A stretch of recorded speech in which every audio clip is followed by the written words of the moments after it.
ಇವತ್ತು ಪತ್ರಿಕಾಗೋಷ್ಠಿ ಉದ್ದೇಶ ಭಾರತ ಒಂದು ಹಿಂದೂ ಸನಾತನ ಧರ್ಮದ ಮೇಲೆ ನಿಂತಂಥ ಒಂದು ದೇಶ.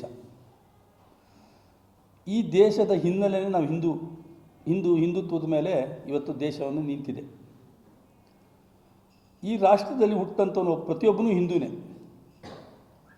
ಆ ನಿಟ್ಟಿನಲ್ಲಿ ಇವತ್ತು ಈ ಧರ್ಮ ಆಚರಣೆ, ಹಿಂದುತ್ವ, ಈ ಬುನಾದಿಯ ಮೇಲೆ ನಿಂತಂಥ ನಾವೆಲ್ಲ ಹಿಂದೂ ಸಮಾಜೋತ್ಸವವನ್ನು ಆಚರಣೆ ಮಾಡಬೇಕು ಅಂತ ನಿರ್ಧಾರ ಆಗಿದೆ. ಸಂಘ ಸ್ಥಾಪನೆಯಾಗಿ 100 ವರ್ಷ ಆಗಿದೆ.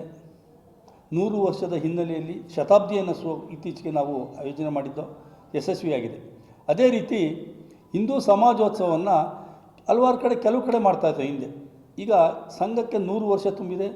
ಇಲ್ಲಿ ಯಾವುದೇ ಪಕ್ಷ, ಜಾತಿ, ಧರ್ಮವಿಲ್ಲದೆ ಜಾತ್ಯತೀತವಾಗಿ, ಪಕ್ಷಾತೀತವಾಗಿ ನಡೆಯುವಂಥ ಒಂದು ಉತ್ಸವ ಇದು. ಕೆಲವು ಕಡೆ ದಕ್ಷಿಣ ಕನ್ನಡ, ಬೇರೆ ಬೇರೆ ಕಡೆ ಉತ್ತರ ಕನ್ನಡ, ಬೇರೆ ಬೇರೆ ಕಡೆ ಹಿಂದೂ ಸಮಾಜೋತ್ಸವ ನಡೀತಾ ಇತ್ತು. ಈಗ ಪ್ರತಿ ಜಿಲ್ಲೆಯಲ್ಲಿ, ಪ್ರತಿ ತಾಲೂಕು ಮಟ್ಟದಲ್ಲಿ ಹಿಂದೂ ಸಮಾಜೋತ್ಸವವನ್ನು ಆಯೋಜನೆ ಮಾಡುವಂಥ ಒಂದು ವ್ಯವಸ್ಥೆ ಆಗಿದೆ. ಆ ನಿಟ್ಟಿನಲ್ಲಿ ಇವತ್ತು ಹಿಂದೂ ಸಮಾಜೋತ್ಸವದ ಒಂದು ಕಮಿಟಿ ಏನಿದೆ, ಬರುವಂಥ 25ನೇ ತಾರೀಕು ನೆಲಮಂಗಲದಲ್ಲಿ ಆಯೋಜನೆಗೊಂಡಿದೆ. ಇದು ಪೂರ್ವಭಾವಿ ಸಿದ್ಧತೆಗಳು ನಡೀತಾ ಇದೆ. ಈ ಒಂದು ಕಾರ್ಯಕ್ರಮ ಯಶಸ್ವಿ ಆಗಬೇಕು ಅಂದರೆ ಇಡೀ ನೆಲಮಂಗಲದ ಜನತೆ, ಬಂಧು ಹಿಂದೂಗಳು ಎಲ್ಲ ಒಂದಾಗಬೇಕು, ಒಂದಾಗಿ ಯಶಸ್ವಿ ಆಗಬೇಕು. ಇಲ್ಲಿ ಯಾವುದೇ ಪಕ್ಷ ನಾವು ಹೇಳೋದಿಲ್ಲ, ಯಾವುದೇ ಪಕ್ಷದವರು ಅಂತ ಹೇಳ್ಕೊಳ್ಳೋಂಗಿಲ್ಲ. ನಾವೆಲ್ಲ ಹಿಂದೂಗಳನ್ನು ಒಂದೇ ನಿಟ್ಟಿನಲ್ಲಿ ಈ ಕಾರ್ಯಕ್ರಮನ ಯಶಸ್ವಿ ಮಾಡಿಕೊಟ್ಟಿದ್ದೀವಿ. ಇವತ್ತು ನೋಡ್ತಾ ಇದ್ದೀವಿ ಈ ದೇಶದ ಪರಿಸ್ಥಿತಿ ಎಲ್ಲಿಗೆ ಬಂದು ನಿಂತಿದೆ ಅಂತ. ಇವತ್ತು ಹೊರ ರಾಷ್ಟ್ರಗಳಿಂದ ಬಂದು ಇವತ್ತು ನಮ್ಮ ಮೇಲೆ ದಬ್ಬಾಳಿಕೆ ಮಾಡ್ತಾರೆ. ಈ ಹೊರ ರಾಷ್ಟ್ರಗಳಿಂದ ಬಂದಂಥವರು ಅಕ್ರಮವಾಗಿ ನೆಲೆಸಿದ್ದಾರೆ. ಇವರು ಇಲ್ಲಿರೋಂಥ ನಾವು ಮುಸಲ್ಮಾನರಿಗೆ ಹೆಸರು ಹೇಳ್ಕೊಂಡು ಅವರು ಇವತ್ತು ಅವ್ರಿಗೂ ದೋಖ ಮಾಡ್ತಾ ಇದ್ದಾರೆ. ಅವ್ರಿಗೆ ಸಿಗ್ತಕ್ಕಂಥ ಸವಲತ್ತುಗಳನ್ನು ಹೊರ ರಾಷ್ಟ್ರಗಳಿಂದ ಬಂದಂಥವರು ಕಬಳಿಸಿ ಇವತ್ತು ಅವರನ್ನೂ ಆಚೆ ತೊಳ್ಳುವಂಥ ವ್ಯವಸ್ಥೆಯನ್ನು ಅವರೇ ಮಾಡ್ತಾಯಿದ್ದಾರೆ. ಇದಕ್ಕೆಲ್ಲ ನಾವು ಒಂದು ತಿಲಾಂಜಲಿ ಹಾಡಲೇಬೇಕಾಗ್ತದೆ.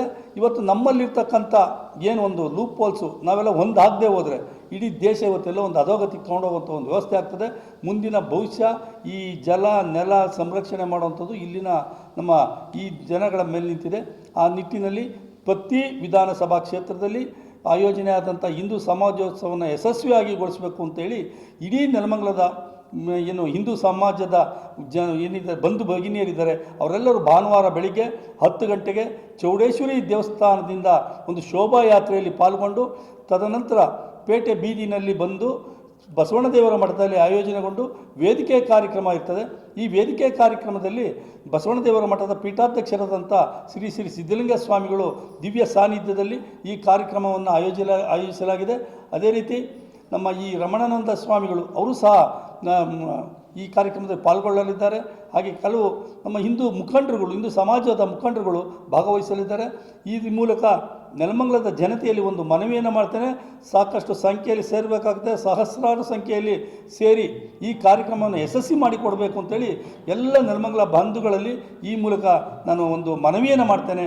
ಈ ಒಂದು ಮನವಿಯನ್ನು ನೀವು ಮನಗೊಟ್ಟು ದಯವಿಟ್ಟು ಭಾನುವಾರ 25ನೇ ತಾರೀಕು 10 ಗಂಟೆಗೆ ಚೌಡೇಶ್ವರಿ ದೇವಸ್ಥಾನದ ಸನ್ನಿಧಿಯಲ್ಲಿ ಬಂದು, ಅಲ್ಲಿಂದ ಮೆರವಣಿಗೆಯಲ್ಲಿ ಬಂದು ಬಸವಣ್ಣದೇವರ ಮಠಕ್ಕೆ ಸೇರಿ ಈ ಕಾರ್ಯಕ್ರಮವನ್ನು ಯಶಸ್ವಿ ಮಾಡಬೇಕು ಅಂತೇಳಿ ಇಡೀ ನೆಲಮಂಗಲ ಬಂಧುಗಳಲ್ಲಿ ನಾನು ಮನವಿಯನ್ನು ಮಾಡ್ತೇನೆ.